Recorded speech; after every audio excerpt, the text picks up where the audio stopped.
can't believe I'm coming on here and saying this, but we have made changes to my high schoolers' curriculum for the 2019-2020 school year. And I'm actually surprised that we made changes because we were really happy with what we had and what we were planning on using.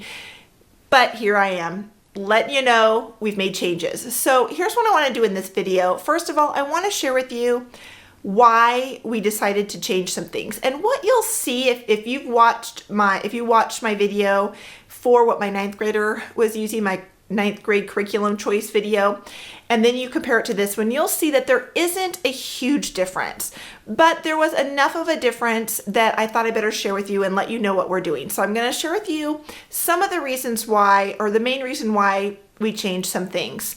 And then secondly, I want to let you know what we're actually using. And I thought what would be helpful for you is if I don't just tell you what we're using, but I let you know what I'm going to be calling that course on the transcript and how many credits that course is going to get. I thought that might help you just to get a better idea of how to name courses and what kind of credit to give for a particular course. So first, let me talk about why we made the changes that we did. Like I said, we were very, very happy with the curriculum that we had purchased and we're planning on using for this school year. But kind of two things. The first one was that I had the opportunity to try out for free a new course. It's Christian Homeschool Entrepreneurship Course. I was given access to that just to give my input on it. And my daughter really liked it and she was excited about it and she wanted to use it. Well, I only have free access this year.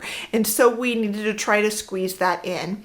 But the bigger reason was that when we started sitting down and thinking through what does she want to do when she graduates, what college does she want to go to, what careers is she thinking about. As we sat down and did that, we really kind of narrowed down some of her college choices already in her freshman year. You know, there's still time to change and she doesn't necessarily have to know exactly what she wants to do when she graduates and what school she wants to go to. But as we're starting to think about this a little bit more, we realized that some of the colleges that she was thinking about attending, the requirements were a little bit different than, you know, a typical college. And so there were some courses she didn't need, some courses that she did need. Also, we found that there was a lot more option than we realized for her to do dual enrollment. And if you're not familiar with dual enrollment, that means that your student is taking college level courses in high school and it can count for high school credit. So it goes on their high school transcript, but it also counts for college credit so that when they go to college, they've already had those credits completed and they don't have to do them in college. Most dual enrollment options are cheaper for the high schooler than what you would pay if you were a college student. And so we were really starting to think about, even just financially, how many dual enrollment courses could she take in the next couple of years, you know, especially her junior and senior year, but maybe even in her sophomore year. And so just kind of one example to show you is that this year she was going to be doing American history through the Starting Points curriculum. Well, we realized that there was an American history class that she could take probably her junior year from a college that she would like to go to, and it would count towards that college credit and we could put it on her transcript. And so really what we were trying to do in changing some things this year is to change them so that she would have the biggest, largest variety of options in her sophomore, junior, and senior year when it came to dual enrollment and courses to help her get into the colleges that she's thinking that she might want to attend, and more options for kind of what she wants to do, you know, with the rest of her life, which she doesn't know. And so we really want to leave the options open for her in that. And so we just felt like if we changed a few things this year, it would then make it easier for her to have a lot more different options when it came to dual enrollment and all of that. So obviously there were some other factors in there that I'm not going to go into all of that, but that was really the key thing. And then throw in that we got that entrepreneurship course to try out for free. And so we made the changes that we did. So let me jump in then and share with you what we actually are using this year, what I am calling that course, and how many credits it's going to get. To do this, I'm going to need my Homeschool Mom Binder because this is where I have written down all the courses she's taking and their course titles and what credits she's getting for each one. If you have not seen my series on homeschooling the high schooler, make sure to go check that out, and I walk you through how to do all of the things that you need for record keeping for high school. So I'm going to open up my mom's homeschool binder over to my high school planning section and look down and make sure that I am giving you the correct information about what she is taking and what we're calling it and what credits it is counting for. So the first one I want to start with is math, and she is going to be using or is using Matthew See Algebra 1. On the transcript, we are calling this Algebra 1, and it's a year-long course, so it will get 1 credit. Different schools give credits out differently. I like to keep it simple, and I do what most of the colleges kind of prefer, and that is 1 credit for a year-long course, half a credit for a semester course. So Algebra 1, 1 credit, we're using Matthew See Algebra 1. For science, she is doing biology through the BJU Press distance learning curriculum. So that means she is doing this online, getting instruction from the videos. We are doing the lab with this. So on her transcript, this will be called biology plus lab, or biology with a little plus sign lab, or biology with lab. And this is a 1 credit course because it is a year-long course. So we're using the BJU Press Biology for biology. For English, we are kind of using a grouping of things. This kind of first semester, she is getting her English credits, which is literature and composition. Took me a minute there, but literature and composition is what makes up the English. She is getting that from Starting Points, and she is currently working on Starting Points right now, so I don't have that text to hold up to you, but I will insert a picture in here if I remember. But Starting Points is a year-long course. We are cutting it down and only doing 2 of the 4 units because we needed to make some changes and fit some other things in. Love Starting Points, would have loved for her to do the entire thing, but to make it work and to give her the most options in the coming years, that's what we decided to do. So she's only doing 2 units, so that's a semester worth of Starting Points. And Starting Points, as you'll see, is going to cover something else as well, but it definitely counts for literature and writing because there's a lot of reading and there are writing assignments that she's going to be doing. So that's going to be kind of the first semester's worth of her English course. The second semester of English, we are going to I'm going to be giving her a book list, and she's going to be reading through just kind of some classics that I think are important for her to read in 9th grade. She'll be doing some assignments with those, and then she's going to have to do at least 2 big writing assignments, a research paper and then some other kind of writing assignment. And since we don't really have any curriculum to walk her through how to do that, we're just going to go back and use our Essentials in Writing level 8 that she used last year, and we will just use those as kind of a template for her to write her assignments, and I will have some other assignments topics for her to write on. And so all together, the 2 units of Starting Points, the reading list that I'm going to have her do, the writing assignments that she's going to do, that will all count for 1 year of English. And on the transcript, I will be writing English 9 for 9th grade English. That's just something that I have seen a lot of a lot of high schools do for 9th grade English. They just call it English 9. So we'll be calling it English 9, 1 credit, and she'll be kind of using a different collection of Starting Points and some other curriculum. For social studies, kind of history, they're kind of a similar thing.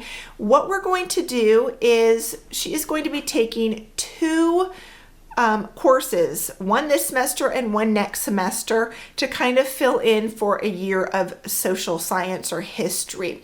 So this semester she is working on a course from Memoria Press that I just purchased for her recently. It is a geography course. I cannot remember the exact title of it because she has it down there. That's what she's going to be working on next. I didn't want to take it from her, but I'm going to put an image of it up here so that you'll actually see the name of it, and I will link down to it below in the description. But this is a world geography course, and on the transcript, I will be calling it World Geography, and it will be half a credit. I love this geography course. I'm really loving it because it doesn't just cover political geography and physical geography, but it has some history and culture in there as well. Hoping to do more of a review, in-depth review, and look at this curriculum for you in some upcoming videos. But we are going to use that geography course from Memoria Press. Again, calling it World Geography on the transcript, and it will be half a credit. Now, for the second semester, we're going to be using this course from Master Books. It is Civics and the Constitution. This course, I believe, we haven't started it, so don't quote me on this, but I believe you can make this course into a year-long course, or you can just make it a half a semester course. And so we're going to be using it as a half a semester course. This is the workbook. This is the textbook. It has a workbook and it has a DVD to watch of lessons. And so we're going to use this next semester, and I will share more about it, or I'll try to remember to share more about it next semester as we dive into it and I get to understand it a little bit better. But on the transcript, I'm actually going to call this Civics and the Constitution, and it'll be half a credit. I was thinking just calling it Civics, but it really is Civics and the Constitution. It really goes into, from what I can see, in depth into the Constitution. So if that is the case, I will call it Civics and the Constitution. It will be half a credit. Now, when it comes to electives and kind of that fun stuff, she's going to be taking 2 different courses, and they're each going to be half a semester. Both of these courses can actually be counted as year-long courses, but just because I got both of these courses for free to kind of review and check out, we had to do both of them this year if she wanted to do them. And so we didn't really have the option of pushing one off to next year. And we just didn't have it, the time to do 2 full year courses of electives. So we're cutting them down, and I will share with you a little bit about how we're doing that. The first one that she is doing is a film course from Film School for Teens, and I'm going to be calling it Introduction to Filmmaking on the transcript, or maybe just Introduction to Film, and we're going to count it as half a credit. This is the workbook for it. You actually access all the instruction and stuff online. This really could be a full year course. This could be 1 full credit. We are cutting out one of the components so that she only has to do a half a semester worth of work, since we're only counting it for a half a credit. And so what we're cutting out in here, excuse me, my tongue is getting tied. What we're going to cut out in here is the kind of film analysis, film history component of it. So there are, they do learn how to write a script, how to do lighting, how to do editing, how to do different angles. I mean, anything that goes into making a film is in here. But they also have a really wonderful component where your student is watching videos. They're learning about film history, cinema history, how movies have progressed over the years, and analyzing and discussing it and all of that. We are going to cut that out, not necessarily because we wanted to, but because that's just what we needed to do, was make this a half a credit. And so again, love the flexibility of homeschooling. We can do that. We can change up the curriculum. So we're going to be, again, calling this Introduction to Film or Introduction to Filmmaking, and it'll be half a credit. The other half credit that she is getting for an elective is the Christian Homeschool Entrepreneurship Course. Again, this is a full year course, but we are going to cut it down. She's watching all of the videos for it and actually loving them, absolutely loving them. But how I'm making it more of a half a semester or half credit course is by not having her do all the assignments. So she is only doing usually one assignment out of quite a long list. And so even though she's going to be doing both the filmmaking course and the entrepreneurship course over the course of the full school year, she is only doing each one 1 or 2 days a week. And so by the end, she will have gotten a half a credit for each. So again, that's going to, what am I going to call it on the transcript? The entrepreneurship course is more than entrepreneurship. It really goes into business as well. So it's going to be called Business and Entrepreneurship, and it will be a half a credit. Okay, I got to look into my Homeschool Mom Binder here and see what I have covered. I'm actually looking at the high school 4-year planning sheet, and let me run through here. And just if you want high school planning sheets and record keeping sheets, they are available on my website, janelleknutson.com/shop. And I have those that you can purchase, and they're printables. You can print off as much as you want for your own use. I covered English, math, science, social science, history, electives. So it looks like we've got Bible here. So for Bible, we are going to be splitting that into 2 different semesters, 2 different courses. So the first course is going to be called Biblical Worldview, and it's going to be half a credit. And she is getting this from the Starting Points curriculum. The Starting Points curriculum really is a Biblical Worldview curriculum. Now, because we're only doing 2 units instead of all 4, I can only give her a half a credit in Biblical Worldview, which I think is plenty. I mean, she gets Biblical Worldview when you use Christian curriculum. You get it intertwined into all of your curriculum, but Starting Points really is solid Biblical Worldview, learning about viewing the world from a Biblical worldview. So because she's using Starting Points, that is also going to count towards the Biblical Worldview course. Calling it Biblical Worldview on the transcript, it'll be half a credit. The other Bible kind of elective course that she's going to be getting is through using Foundations of the Faith, and I think I forgot to bring it with me when I went to do this video, so I will put a little picture right here.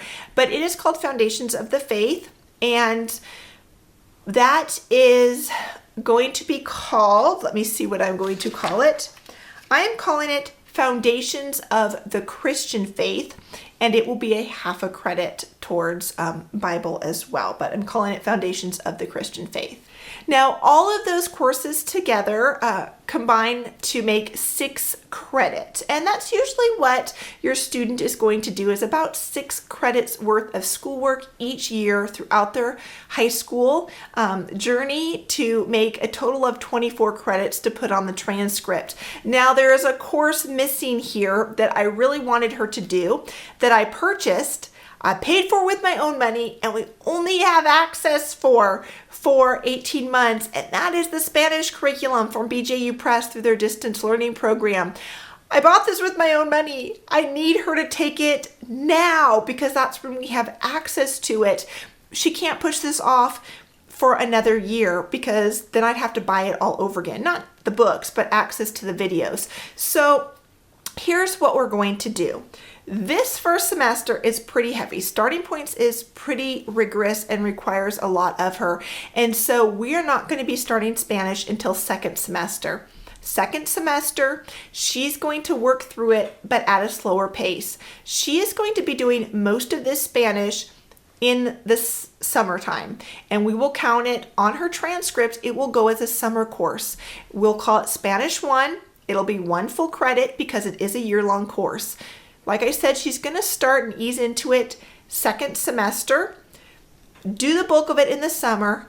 If she still needs to finish it up, she can finish it up in the fall of her sophomore year, because with BJU Press, you do get 18 months of access. You get from, I think it's June or July 1st, maybe July 1st of 1 year, all the way around through July, keep going to December 31st of the following year. So you end up getting 18 months of access if you start it in July. And so we'll be able to start it towards the end of the next semester, do the bulk of it in the summer, and then if she still needs more time, she'll have till December 31st of her sophomore year to finish it up. And so this was just something that we just could not squeeze in. We have access to some of the other videos for a shorter amount of time, things that we needed to get in during the school year. And I said, well, let's just make this a summer course. So she'll do this in the summer, and that will end up totaling 7 credits for her freshman year of high school. But that is not abnormal. That's not going to look weird on the transcript because we're going to count it as a summer course. And lots of kids do extra classes in the summer, especially if they want to graduate early, which is not her plan, but just to say it's not going to look weird on the transcript. So we'll call it Spanish 1. It'll be 1 full credit. It'll be put on the transcript under summer of her 9th grade year. So that is all the curriculum that we are now set on using for my 9th grader for this coming school year, or I should say the school year that we're currently in. We've already gotten 5 now, almost 5 weeks down. And so we've made progress in this. This is what we're going to stick with. I don't plan on changing it again, but I did want to let you know the changes that I did make, because as I share on Instagram and social media, you might be going, I don't remember that Janelle was going to do that. How did she work that in and all of that? If you look back at my curriculum choice for 9th grade video, you will see that there, I think, is at least one curriculum that we just could not get in this year, and we'll be bumping that up to and doing that next year. Honestly, I cannot even remember what other changes we made, but this is what we are using this year. That's what it's going to be called on the transcript. Those are the credits that I'm going to be issuing. I hope that this was helpful for you. Even if you don't use the same curriculum as me, I hope that just hearing what you can call a course and how many credits to issue was helpful. So questions, comments, leave them down in the comments below, and I will see you again hopefully really soon in another video.